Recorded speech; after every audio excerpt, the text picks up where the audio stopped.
Hello दोस्तों, नमस्कार। Way of maths channel में आपका फिर से स्वागत है। मैं हूं एम के गुजर और इस वीडियो में लेके आया हूं उत्तर पश्चिमी रेलवे। उत्तर पश्चिम रेलवे नॉर्थ वेस्टर्न रेलवे में 1 जून 2025 को एक असिस्टेंट ऑपरेशन मैनेजर का पेपर हुआ है। एओम का जो पेपर हुआ है उस पेपर का दूसरा भाग, पहला भाग जिसमें क्वेश्चन नंबर 1 से लेकर के 30 तक पिछले वीडियो में हल करवा चुका हूं, जिसका लिंक डिस्क्रिप्शन में दिया गया है। एक बार वहां से आप जरूर देखें। और इस वीडियो में लेके आया हूं क्वेश्चन नंबर 31 से। स्क्रीन पर देखें। क्वेश्चन नंबर 31 में लिखा है, पीसीओएम की किस पीएच के लिए योजना प्रमुख समन्वयक है। पीसीओएम का फुल फॉर्म होता है प्रिंसिपल चीफ ऑपरेशंस मैनेजर और पीएच मतलब प्लान हेड। यानी पीसीओएम किस प्लान हेड के लिए योजना प्रमुख समन्वयक है। ए में 16, बी में 53, सी में 33 और डी में 42 दे रखा है। ए में जो 16 दे रखा है, प्लान हेड 16 का योजना प्रमुख समन्वयक पीसीओएम होता है। करेक्ट आंसर यही रहेगा। बी में 53 दे रखा है, 53 का जो योजना प्रमुख समन्वयक होता है वो पीसीसीएम होता है। सी में 33 दे रखा है, 33 में योजना प्रमुख समन्वयक पीसीएसटी होता है। और डी में पीएच 42 दे रखा है, पीएच 42 का योजना प्रमुख समन्वयक पीसीएमई होता है। 31 नंबर के क्वेश्चन का करेक्ट आंसर हुआ ए, पीसीओएम पीएच 16 के लिए योजना प्रमुख समन्वयक होता है। नेक्स्ट क्वेश्चन देखेंगे। क्वेश्चन नंबर 32 में है, 25 केवी एसी विद्युतीकृत खंडों में ओडीसी की आवाजाही के दौरान ओएचई को कितनी सकल निकासी पर बंद किया जाना चाहिए। ए में 100 mm, बी में 300 mm, सी में 200 mm दे रखा है। ओडीसी का फुल फॉर्म होता है ओवर डायमेंशन कंसाइनमेंट। ध्यान रहे, यदि 390 mm का सकल निकासी रहेगा तो ओडीसी पर कोई स्पीड रेस्ट्रिक्शन नहीं रहेगा। यानी no speed restriction more than 390 सकल निकासी। ठीक है, यदि 390 का अंतराल रहेगा तो कोई स्पीड रेस्ट्रिक्शन नहीं रहेगा। यदि 390 mm से और 340 mm के बीच में यदि गैप रहेगा, उसका कौशन लगेगा। जो स्पीड रहेगी ओडीसी की 15 किलोमीटर प्रति घंटा। 390 mm और 340 mm के मध्य में यदि गैप रहेगा तो 15 किलोमीटर प्रति घंटे की स्पीड रहेगी। यदि 340 mm से कम है, यदि अंतराल 340 mm से कम है तो 15 किलोमीटर प्रति घंटे की रफ्तार रहेगी। और OHE must be switch off, यानी कि ओएचई बंद रहेगी, पावर ऑफ रहेगा और स्पीड 15 किलोमीटर प्रति घंटा रहेगी।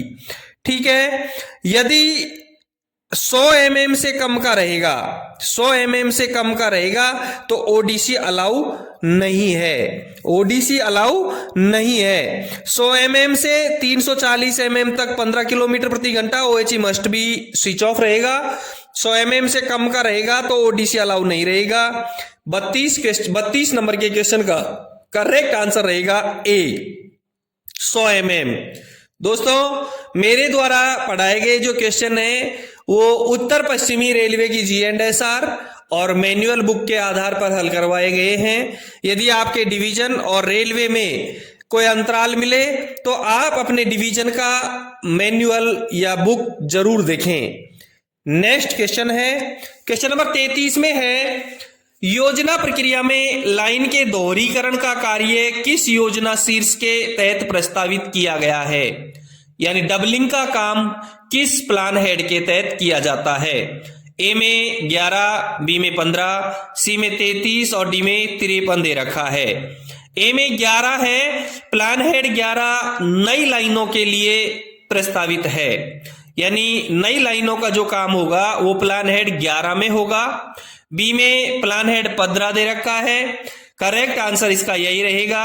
डबलिंग का जो काम होगा वो प्लान हेड 15 के तहत होगा। सी में 33 दे रखा है, प्लान हेड 33 के तहत एसएनटी का जो कार्य होगा वो प्लान हेड 33 के तहत होगा। डी में प्लान हेड 53 दे रखा है, पैसेंजर अम्यूनिटीज यात्री सुविधाओं का जो कार्य होगा वो प्लान हेड 53 के तहत होगा। 33 नंबर के क्वेश्चन का करेक्ट आंसर हुआ बी, डबलिंग का कार्य प्लान हेड 15 के तहत किया जाएगा। नेक्स्ट क्वेश्चन देखेंगे, क्या रेल संरक्षा आयुक्त की अनुमति के बिना नवनिर्मित लाइन पर माल यातायात शुरू किया जा सकता है? ए में यस, बी में नो, सी में यस ओनली फॉर 6 मंथ और डी में yes only for 3 month. Correct answer इसका बी रहेगा। सीआरएस की अनुमति के बिना नवनिर्मित लाइन पर यातायात शुरू नहीं किया जा सकता है।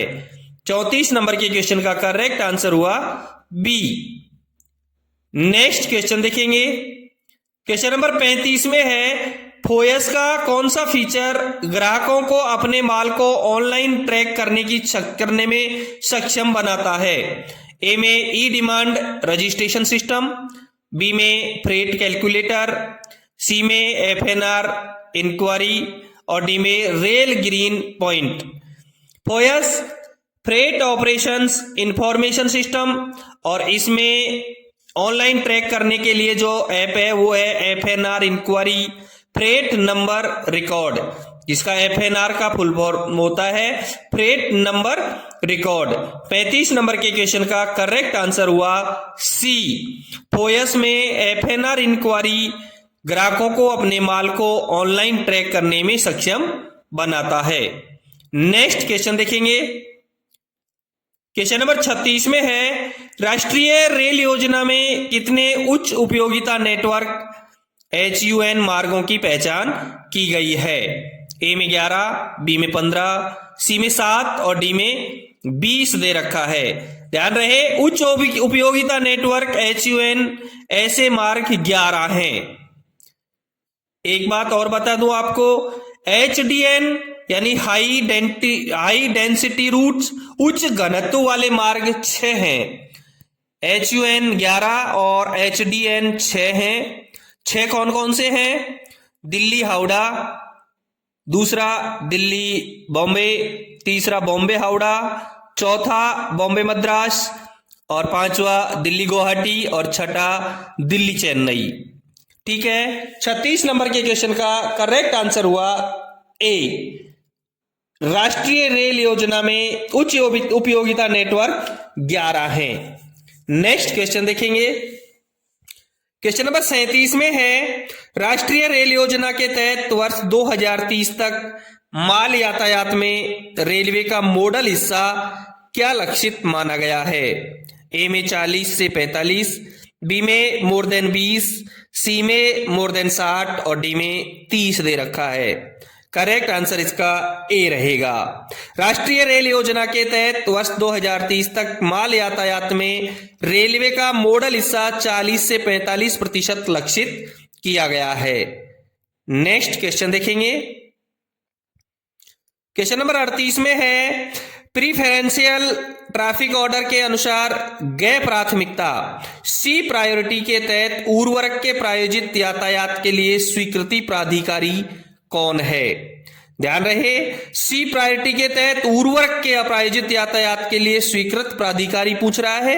ए में मिनिस्ट्री ऑफ रेलवे, बी में मिनिस्ट्री ऑफ फर्टिलाइजर्स, सी में जोनल रेलवे दे रखा है और प्रीफरेंशियल ट्रैफिक ऑर्डर के यानी पीटीओ के अनुसार सी प्रायोरिटी के तहत उर्वरक की प्रायोजित यातायात के लिए जोनल रेलवे प्राधिकारी होता है। 38 नंबर के क्वेश्चन का करेक्ट आंसर रहेगा सी, जोनल रेलवे। नेक्स्ट क्वेश्चन देखेंगे,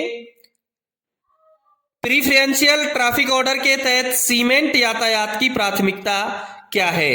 ए में ए दे रखा है, बी में बी और सी में सी और डी में डी दे रखा है। मैं आपको एक बार बता दूं कि पीटीओ के तहत जो प्राथमिकताएं होती है वो 4 तरीके से है।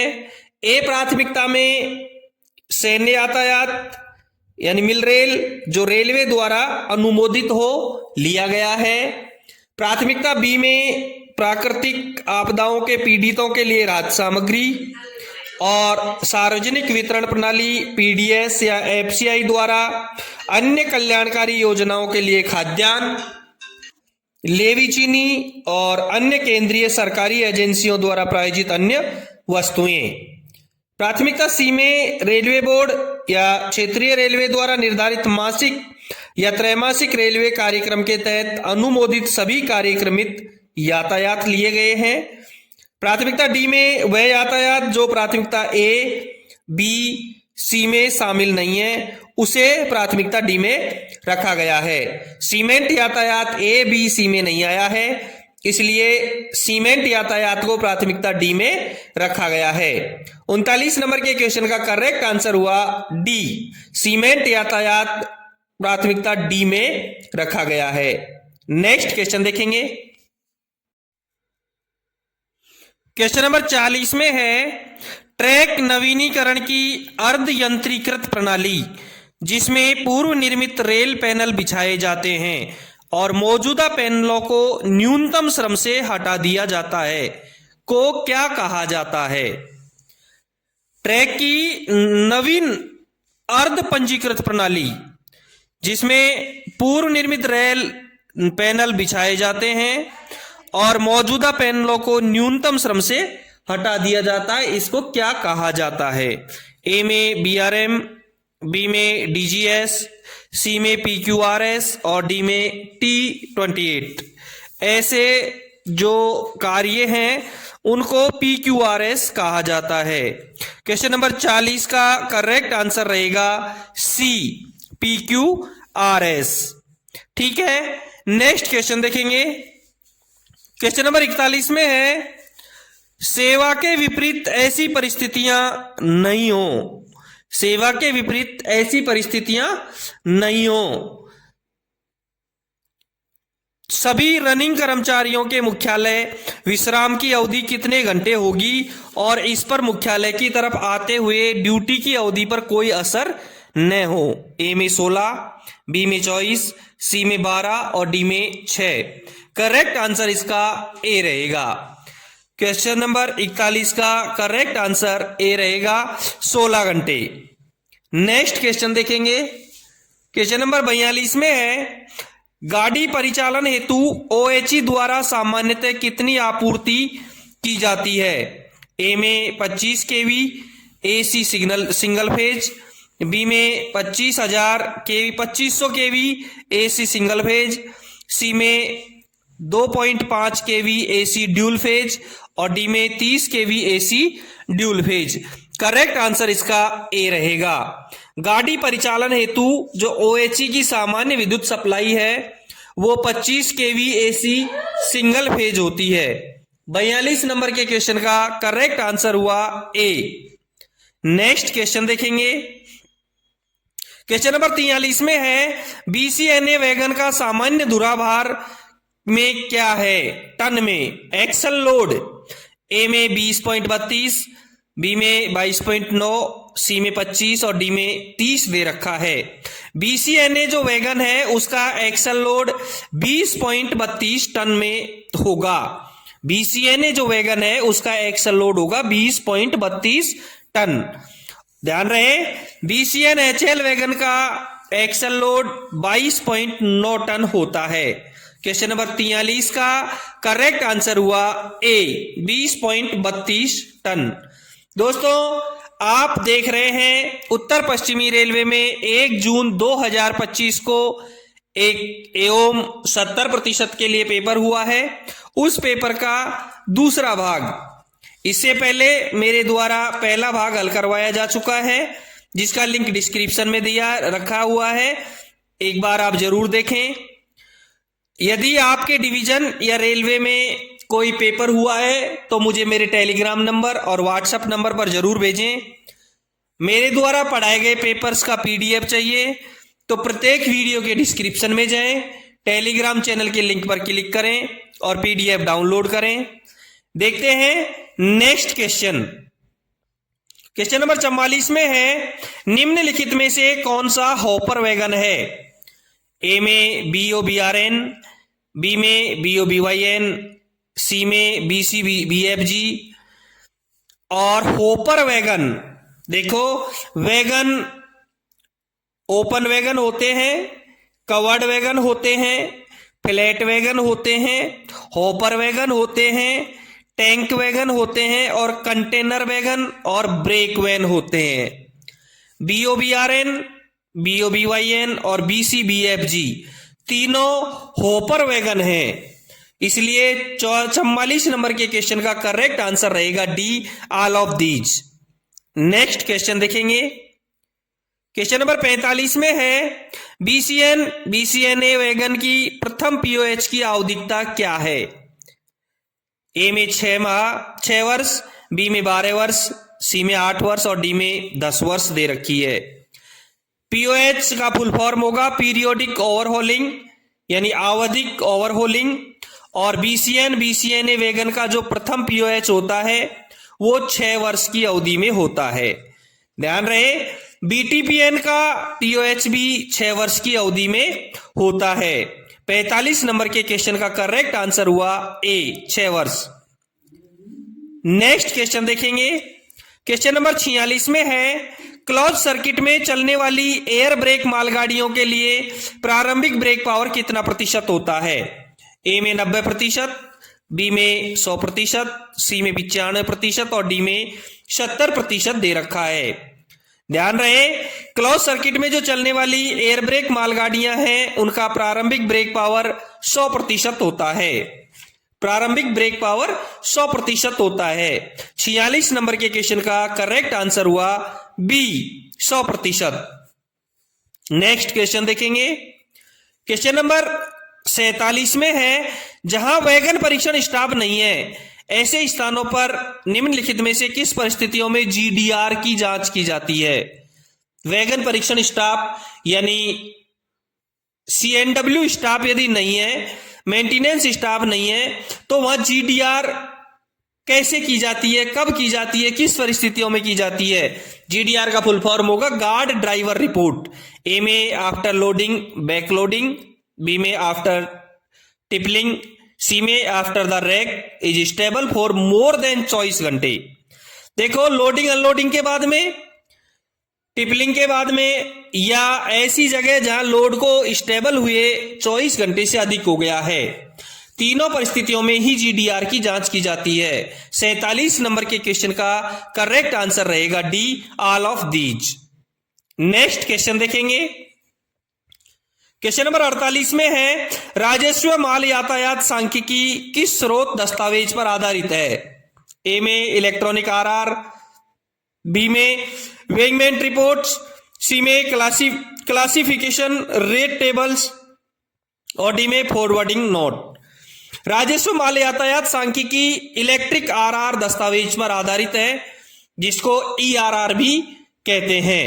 48 नंबर के क्वेश्चन का करेक्ट आंसर हुआ ए। नेक्स्ट क्वेश्चन देखेंगे। क्वेश्चन नंबर 49 में है, निम्नलिखित में से कौन सा पैरामीटर राजस्व माल यातायात विवरण में शामिल नहीं है?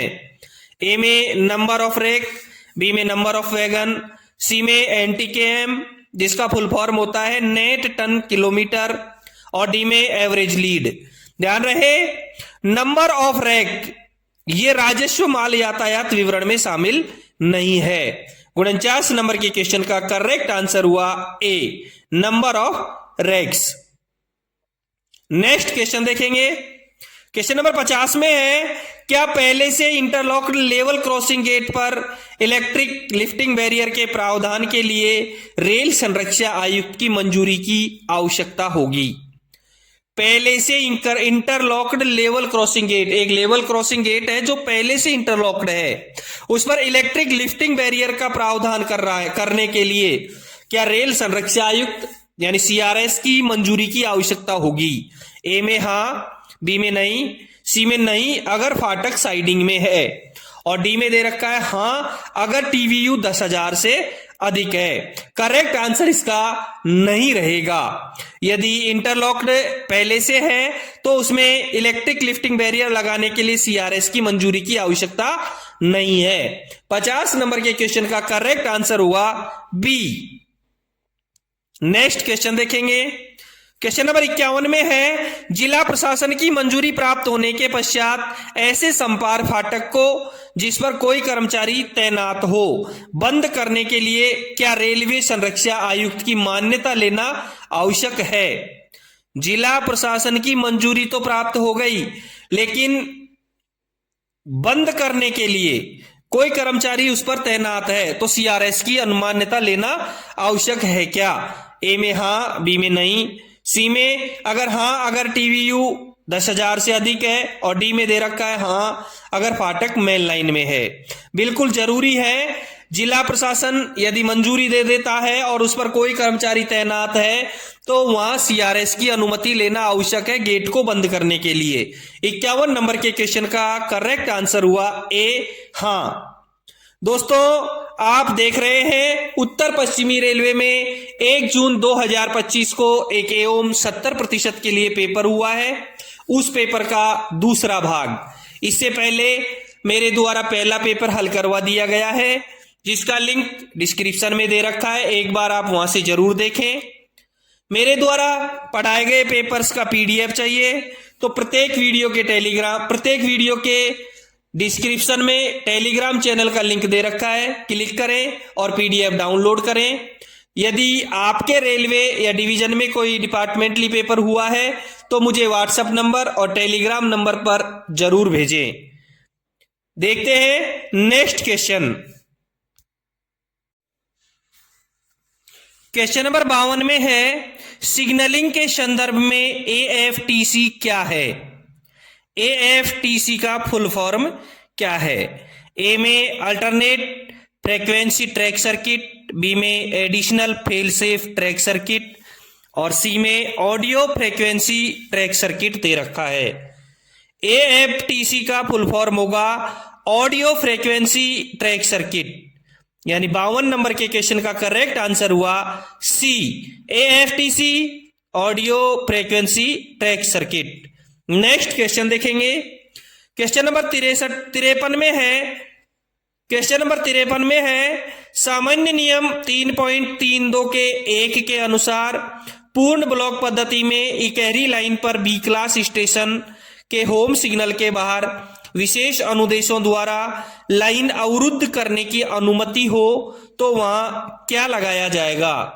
ए में बीएसएलबी, जिसका फुल फॉर्म होता है block action limit board, B में SLB shunting limit board, C में इंटीग्रेशन बोर्ड और डी में उपरोक्त में से कुछ नहीं। सबसे पहले आपको बता दूं 3.32 के 1 में क्या लिखा है। सामान्य नियम 3.32 के 1 में लिखा है, यदि पूर्ण ब्लॉक पद्धति में इकहरी यानी सिंगल लाइन के किसी बी क्लास स्टेशनों पर बाह्यतम सम्मुख यानी फेसिंग का पॉइंट या निकट होम सिग्नल के बाहर आने वाली गाड़ी की दिशा में नियम 8.09 के अधीन विशेष अनुदेशों द्वारा अवरुद्ध करने की अनुमति दी जाती है तो एक शंटिंग लिमिट बोर्ड अथवा अग्रिम प्रस्थान यानी एडवांस स्टार्टर सिग्नल उस बाह्यतम सम्मुख यानी फेसिंग कांटे या निकट यानी होम सिग्नल से इतनी शंटिंग दूरी पर लगाया जाएगा जितनी स्थानीय परिस्थितियों में आवश्यक है। क्लियर हुआ? शंटिंग लिमिट बोर्ड लगाया जाएगा, परंतु शंटिंग लिमिट बोर्ड यानी जिस पर स्टेशन की ओर शंटिंग लिमिट शब्द लिखे होंगे।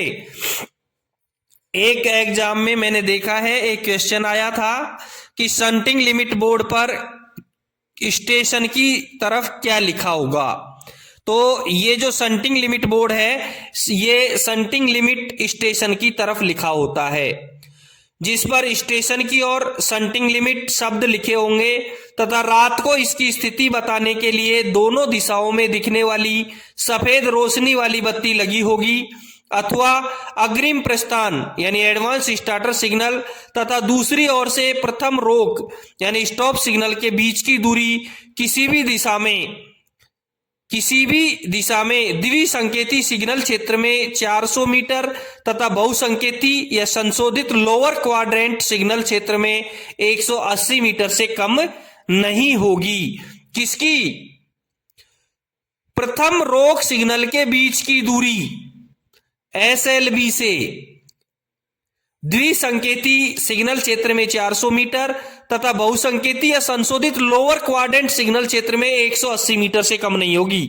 यह बोर्ड या अग्रिम प्रस्थान एडवांस स्टार्टर सिग्नल उस स्थान का द्योतक है जहां तक कि संटिंग करने की अनुमति दी जा सकती है।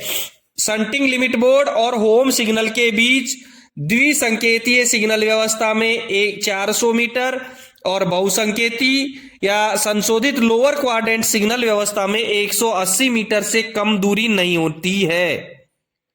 53 नंबर के क्वेश्चन का करेक्ट आंसर हुआ बी, SLB। नेक्स्ट क्वेश्चन देखेंगे। क्वेश्चन नंबर 54 में है, स्टेशन के कंट्रोल पैनल पर निम्नलिखित में से किस प्रकार के संकेत उपलब्ध है? ए में पावर सप्लाई इंडिकेशन, बी में ट्रैक सर्किट इंडिकेशन, सी में रूट इंडिकेशन। तीनों प्रकार के संकेत उपलब्ध होते हैं स्टेशन के कंट्रोल पैनल पर। पावर सप्लाई इंडिकेशन होता है, ट्रैक सर्किट इंडिकेशन होता है, रूट इंडिकेशन भी होता है। 54 नंबर के क्वेश्चन का करेक्ट आंसर हुआ डी। नेक्स्ट क्वेश्चन देखेंगे। क्वेश्चन नंबर 55 में है, इन सिग्नल डिस्टेंट टेरिटरी